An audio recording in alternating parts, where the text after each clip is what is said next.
Hierdie is Landbou Weekblad se weervernoot video vir Van der Kloof skema. In kort, humiditeit bereik hoogtepunte teen 100%. Swamdruk is hoog. Hier is die besonderhede. Sedert Januarie het ons 487 mm reën gehad, 55% meer as die 5-jaar gemiddelde. Teenoor verlede jaar het ons 30% meer reën gekry. Die laagste temperatuur wat voorspel word is 2,2 grade. Die hoogste is 18,1 grade. Die grootste dag tot nagwisseling is sowat 15 grade, wat redelik groot is. Skerp wisselings van die aard stres vrugte en kan fisiologiese probleme soos bars of sonbrand vererger. Met die laag onder 3 grade is daar 'n ryprisiko op sensitiewe blokke en jong aanplantings. 10,5 mm reën word die week verwag. Reën van hierdie omvang spoel spuitresidue af. Die meeste dae is winderig.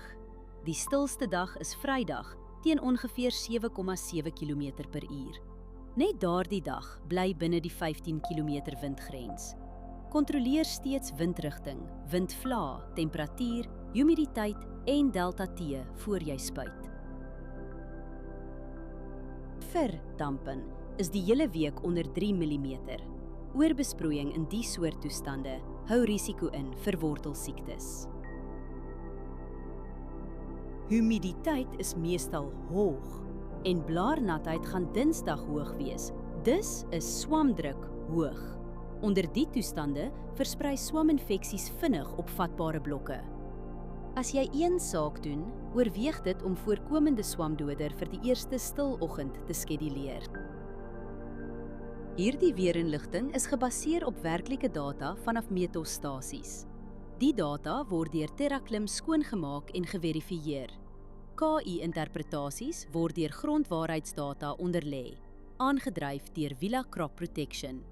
Hierdie verslag is met die hulp van kunsmatige intelligensie gegenereer en is nie professionele advies nie. Gaan na weather.villacrop.co.za en kies die weerverslag vir jou streek.